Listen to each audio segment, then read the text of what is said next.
കർണാടകയിലെ ധർമ്മസ്ഥലയിൽ വെളിപ്പെടുത്തൽ നടത്തിയ ശുചീകരണ തൊഴിലാളിയുമായി പ്രത്യേക അന്വേഷണ സംഘത്തിന്റെ തെളിവെടുപ്പ് തുടങ്ങി. ശുചീകരണ തൊഴിലാളി നേരത്തെ താമസിച്ചിരുന്ന സ്ഥലത്തെ സ്നാനഘട്ടത്തിലാണ് തെളിവെടുപ്പ് നടത്തുന്നത്. ഈ മേഖലയിൽ നിരവധി മൃതദേഹങ്ങൾ കണ്ടു, അതുപോലെ നിരവധി കുഴിച്ചിട്ടു, മറവ് ചെയ്തു തുടങ്ങിയ കാര്യങ്ങളൊക്കെയാണ് ഈ ശുചീകരണ തൊഴിലാളി അറിയിച്ചിരുന്നത്. ഇതിൽ കോടതിയിൽ മൊഴി നൽകുകയും ഒക്കെ ചെയ്തിരുന്നു. ധർമ്മസ്ഥലയിൽ നിന്ന് മുഹമ്മദ് റഹീസ് വിവരങ്ങൾ നൽകും. റഹീസ്, എന്തൊക്കെ നടപടികളാണ്? തെളിവെടുപ്പ് എന്ന് പറയുമ്പോൾ ഈ ശുചീകരണ തൊഴിലാളി അവിടെ കൊണ്ടുവരിക എന്നതിനപ്പുറത്തേക്ക് എന്തൊക്കെ നടപടിക്രമങ്ങളിലേക്ക് ഈ പ്രത്യേക അന്വേഷണ സംഘം കടക്കും ഇപ്പോൾ?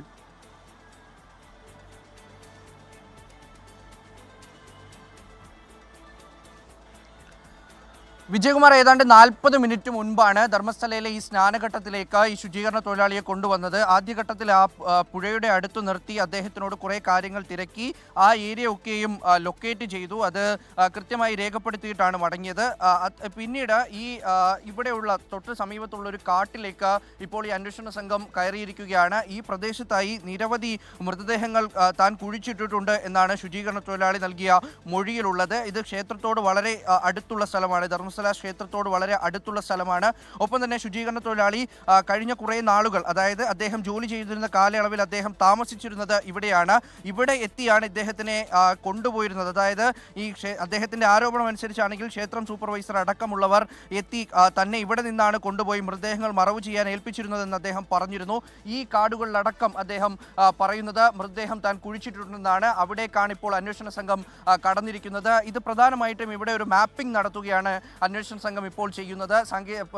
സാങ്കേതിക വിദ്യയുടെ ഒക്കെയും അടിസ്ഥാനത്തിൽ അത് ഉപയോഗിച്ചുകൊണ്ടൊരു മാപ്പിംഗ് നടത്തുന്നുണ്ട്. മാത്രമല്ല ഇവിടുത്തെ മണ്ണ് പരിശോധനയ്ക്കായി എടുത്തിട്ടുണ്ട്. ഇതിൽ റവന്യൂ വകുപ്പ് ഉദ്യോഗസ്ഥരുണ്ട്, വനം വകുപ്പ് ഉദ്യോഗസ്ഥരുണ്ട്, അങ്ങനെ പ്രധാനപ്പെട്ട ഉദ്യോഗസ്ഥരൊക്കെയും ഉണ്ട്. അങ്ങനെ SIT സംഘത്തോടൊപ്പം എല്ലാ തയ്യാറെടുപ്പുകളോടുമാണ് അവരിവിടെ എത്തിയിരിക്കുന്നത്. ഇനി ഇതിനപ്പുറത്തേക്കുള്ള വനമേഖലയിലാണ് അദ്ദേഹം ഒരു തലയോട്ടി കുഴിച്ചെടുത്തുകൊണ്ട് കോടതിയിൽ നൽകിയിട്ടുള്ളത്. അതിൻ്റെ ഒരു പരിശോധന, അല്ലെങ്കിൽ ആ മേഖലയിലേക്ക് കൂടി കടന്ന് പോലീസ് ഒരു പരിശോധന നടത്തും. ഇവിടെ ഒരു തെളിവെടുപ്പ് അല്ലെങ്കിൽ ഒരു മഹസർ തയ്യാറാക്കൽ എന്നൊക്കെ പറയുമ്പോഴും അത് കാലങ്ങൾക്കപ്പുറമുള്ള ഒന്നാണ് എന്നുകൂടി മനസ്സിലാക്കണം. അപ്പോൾ അതുകൊണ്ട് വലിയ തോതിലുള്ള ഒന്നും പോലീസിന് വ്യക്തമായിട്ടുള്ള, അല്ലെങ്കിൽ SIT സംഘത്തിന് വളരെ വ്യക്തമായിട്ടുള്ള ഒന്നും ഇവിടെ നിന്ന് ലഭിക്കാനില്ല. മറിച്ച് ഈ മണ്ണൊക്കെ പരിശോധിച്ചുകൊണ്ട് അതിൻ്റെ പഴക്കം, ഒപ്പം തന്നെ ഈ തലയോട്ടിയിൽ നിന്ന് ലഭിക്കുന്ന മണ്ണിൻ്റെ പഴക്കം, ഇതൊക്കെയാണ് ആദ്യഘട്ടത്തിൽ പരിശോധിക്കുക.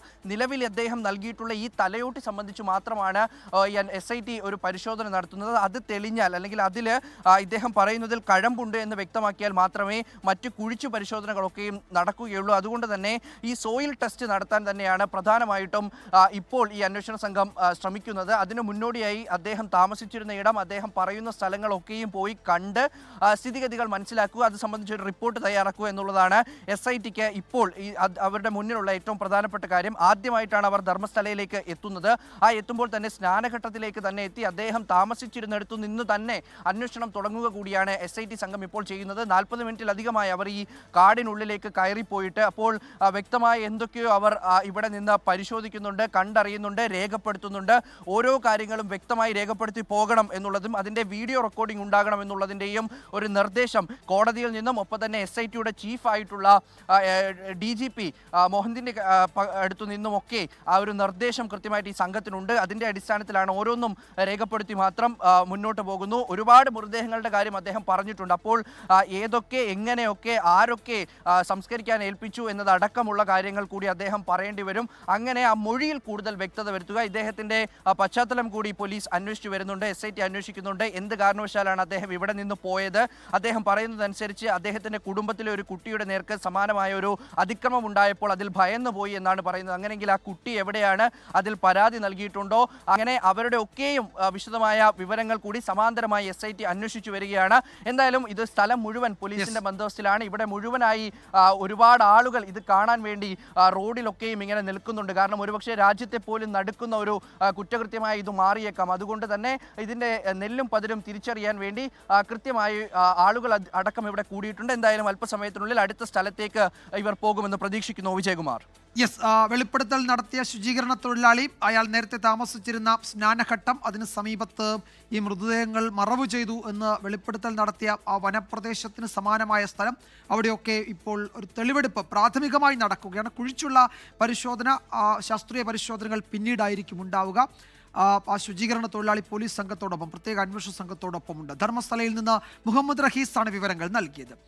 ലോകത്തെവിടെയായാലും ഏത് സമയത്തും 24 വാർത്തകളും ഓഗ്മെന്റഡ് റിയാലിറ്റി പാക്കേജുകളും എക്സ്പ്ലെയിനറുകളും വിശദമായി കാണാൻ ഞങ്ങളുടെ യൂട്യൂബ് ചാനൽ നിങ്ങൾക്ക് സബ്സ്ക്രൈബ് ചെയ്യാം.